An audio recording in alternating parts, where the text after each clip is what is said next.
So that's a little bit really contrasting the two ways. Now it depends on how you want to come to the runes, because the runes will hold you like it held me.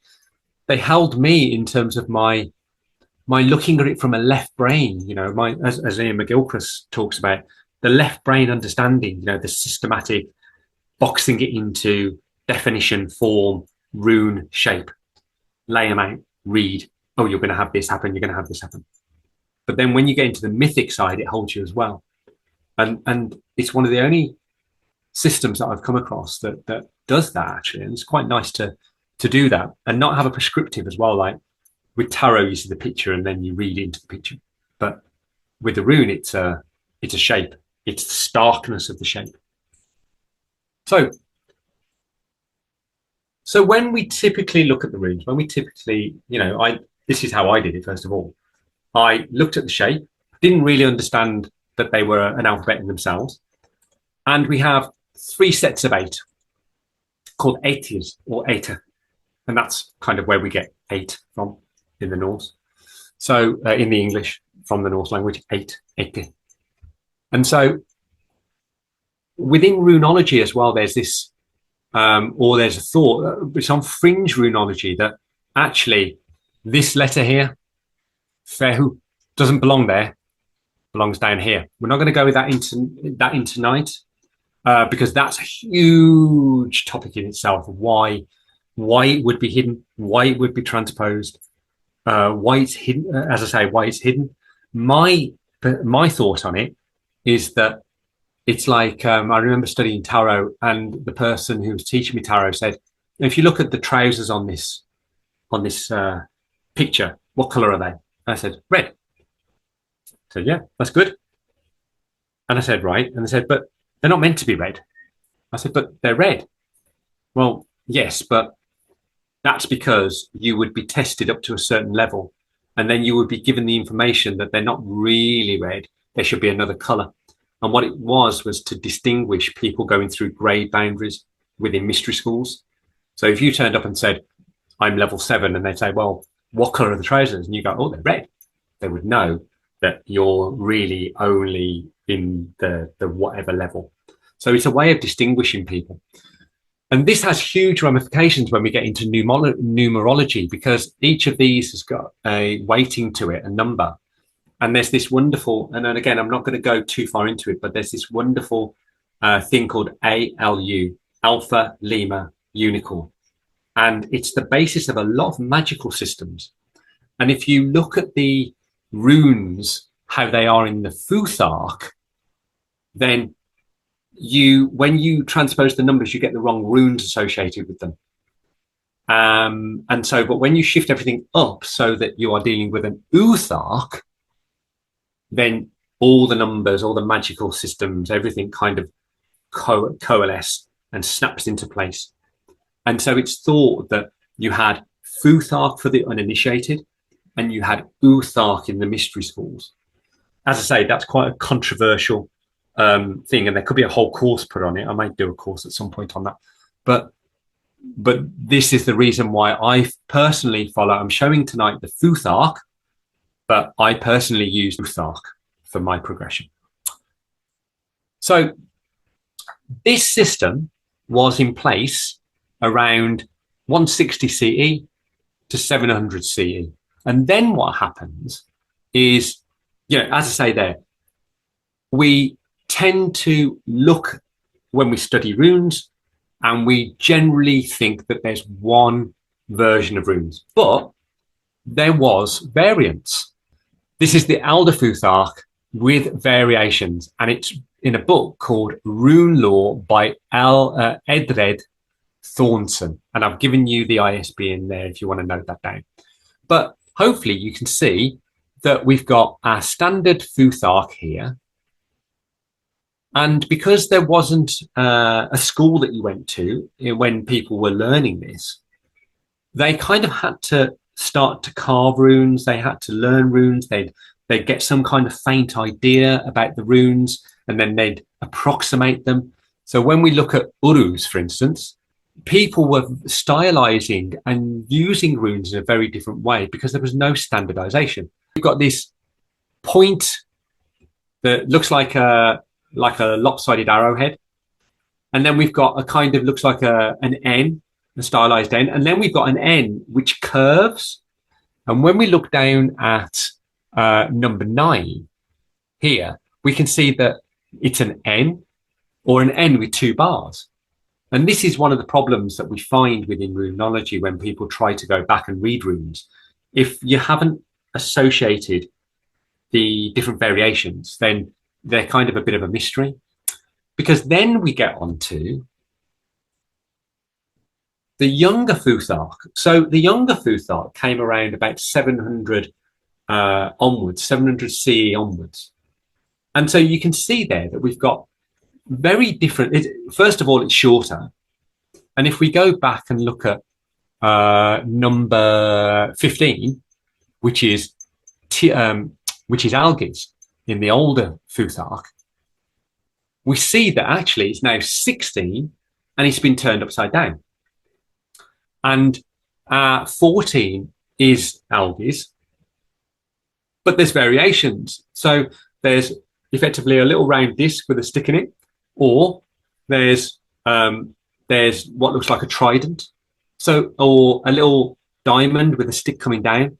These are all variations, but they all mean the same sound. The M, for instance, or the capital R, for instance, in 16. So when we think about runes, we shouldn't be restrictive to just one set. The Elder Futhark had alterations, and so did the younger Futhark. And I've tried to list there all of the kind of, I mean, there's more that haven't been discovered or I don't know of, but there's like the Elder Futhark, the Anglo-Saxon Futhark. I mean, don't forget we're talking about Elder Futhark in the Norse. The Anglo-Saxons are from West Saxony. They come over to England. They get inflicted by the English dialect. So the sounds of their mouth changes and therefore their runes change. The younger, the Danish, the Norwegian Saxon, the medieval, the Gothenburg, the Armenen Futhark. And I've tried to put them in some kind of date order there and went down. And they're overlapping as well. So a couple of weeks ago, I went to London. And this is effectively the Rosetta Stone, I believe, of the rune world. I think it's got a couple of languages on that we know of. And it's the Franks casket. I was quite shocked. It's quite small. But it's in the British Museum of those who want to go and have a look at it. Or you can bring it up online.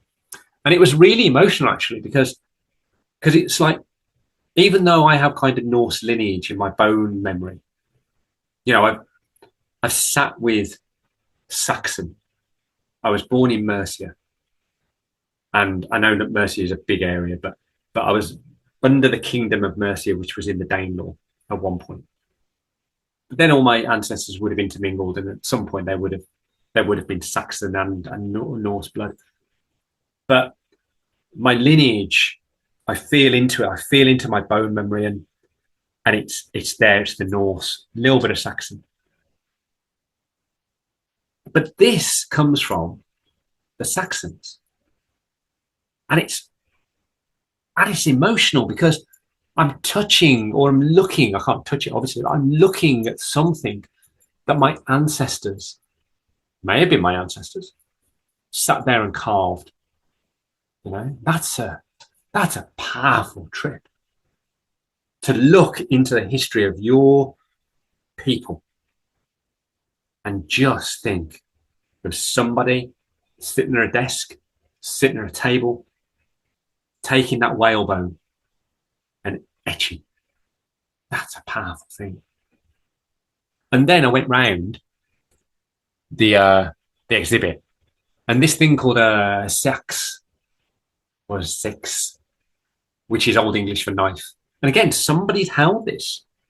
Maybe it was taken into battle against a Viking, you know.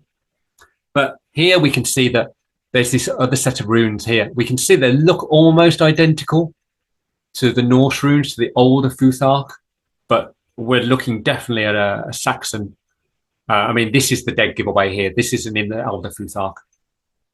And then, we the one of the biggest things that we have is the Anglo-Saxon disc head pin from Malton, so the Malton brooch, and this is what it says underneath in the runes. So the last line on the screen there, and again you can see that this is Saxon because we have the Fehu, which is the first on the left hand side. It looks like an F with a curly up, looks like two upward branches next to the Urus. And so we know that that is definitely a Saxon origin because the Norse don't have that flavoured fehu, should I say. So I think what I'd like to do first of all now is, that's the historical bit. That's the, getting us into the time of the ancestors, the time looking face to face with an artifact. This might have been one of your ancestors if you've got some kind of lineage there. Definitely if you're from born in England, or if you're abroad and you've got some kind of lineage back, your ancestor may have been sitting and forging that, polishing it. We don't know who made it. It'd be interesting to do that in your family trees. But what I'd like to do is I'd like to do an exercise with you now. And what we're going to do is we're going to go, which one of the major figures in the Norse myths, and we're talking about the Norse, not the Saxon myths. In the Norse myths is Mimir, and Mimir has this well, and Odin goes to the well because he wants to take a drink from the water, because the drink from the water gives ultimate knowledge. And don't forget, this is, who wouldn't give that? Who wouldn't want that? I don't know. I'd be tempted, but it's what price do you pay for that? And when we look at the myths, we find that Odin was Mimir. I think jokingly, I mean, it's very dark humor always in the Norse myths, but Mimir says, you must pay an ultimate price if you want this knowledge, thinking that Odin will go, no, actually, that's too much. You will give an eye. And this is why Odin is called the blue-eyed or the one-eyed one. And so Mimir turns his back. Odin takes his eye out and throws it into the well. I do apologise if the noise has come through. I do think Loki is with us tonight. There you go. Loki. We get into talking about Odin, and Loki goes, ha ha ha, no, my blood brother, I'll play the ultimate trick. So Odin takes his eye out and throws it into the well to try and see the knowledge. And from that, he gains insight further from the runes, but he gains insight into the events that will unfold at Ragnarok. I mean, what a price to pay. I'm sure that we can all relate to, I can definitely relate to moments where, I wanted to know something, but actually, once I know it, I wish I hadn't. I mean, that's just something that, and you think, God, I can't unsee that. I can't unknow that. And you have to then live with it. And this is what Odin had to do. So I thought what we do, first of all, is we would, I've got a bit of a contemplation. So if you'd like to close your eyes, I'll do us a bit of a guided journey. And it's going to work best if you close your eyes, or if you don't know the runes, should I say, you can keep your eyes open and look at the screen, which is the Elder Futhark in red. All right. So don't get drawn to one instantly. I mean, if you do, you do. But if you don't make up your mind of that's what I'm going to look for, or I'm going to do, or I'm going to be attracted to. And I'm just going to get you to close your eyes, slow yourself down, breathe. We ask Odin to guide us. He's been to the well before. He knows his way back there. So just take a couple of steady breaths in and out. And feel your feet on the ground and being rooted, because what we have to do is we have to make sure that we find our way back from anywhere. So make sure that you are rooted in this. You are a child of Midgard. Root yourself into Midgard and let your roots sink in and your spine be like the world tree. This is your North Star. Align yourself to the North Star. This is your guiding point backwards. As you continue to breathe, what I'd like you to do is I'd like you to imagine now that you are standing at the foot of Yggdrasil herself, this ancient tree, and you look up and you can't see the top, and you look down and the roots are immense and you can't see where they end. You can't see them because they've gone into the ground, and if you could look, you wouldn't be able to follow them. They go down so far. And so we know that the tree holds all the nine worlds. It's immense. And its roots are coiled into the dark loam of time. Yggdrasil. Hail Yggdrasil. And we're going to journey now along the trunk to the realm of deep knowing.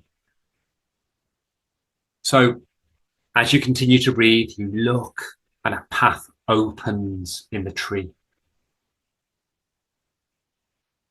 And you start to walk and you move into the tree and down the trunk, down the roots. Perfectly safe to do this. And with each step,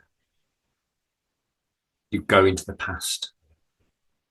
And the winds shift and the air thickens with the scent of moss and smoke and memory. The 9 sacred herbs fill the air. And ahead of you, the path dips into a grove shrouded with mist. And stone runes stand like guardians, silently watching your journey. And beyond them lies a quiet pool. And this pool is still and as dark as night. This is Mimir's Brunner, the well of Mimir. And so you walk past the sentinel runes.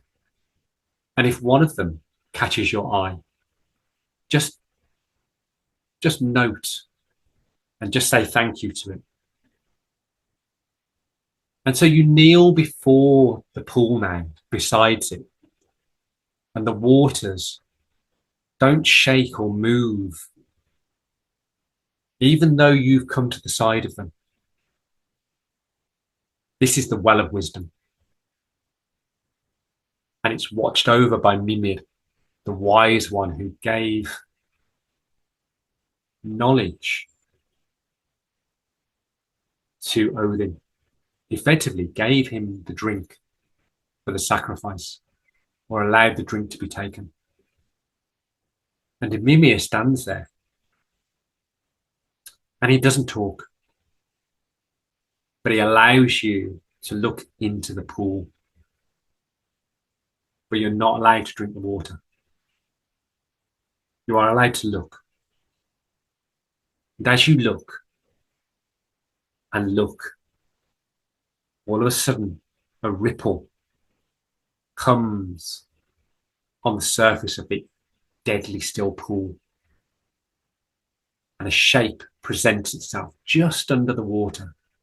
This is one of the elder Futhark.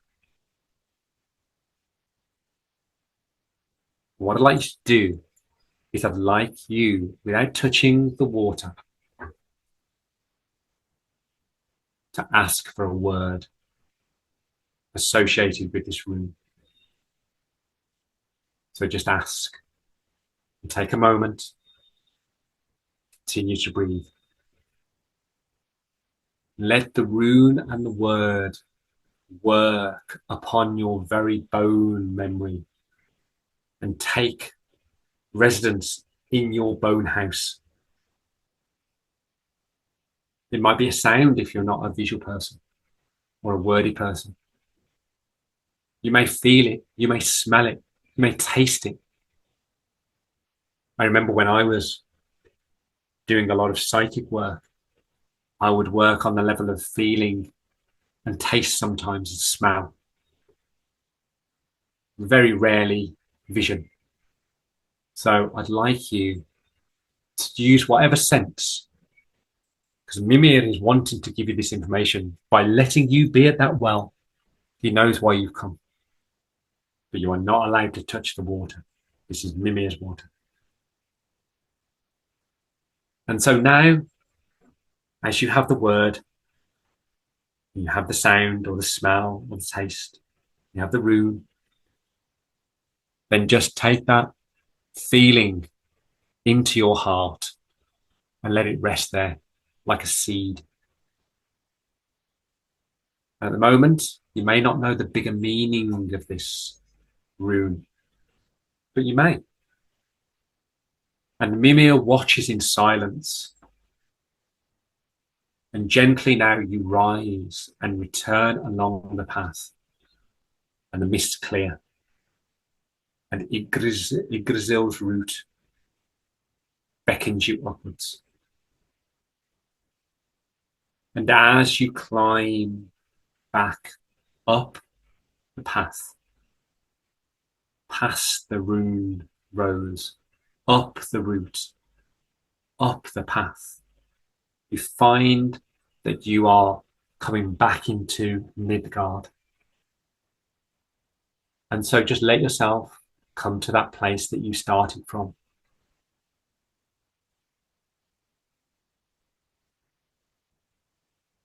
And if you're there, as you look behind you, the pathway now closes. To the point now where there wasn't even a crack in the first place. And so now, take another deep breath in. And another one for good luck. Breathing at your own time. Start to wiggle your fingers, wiggle your toes, and in your own time, come back to this space and join me in the Zoom room.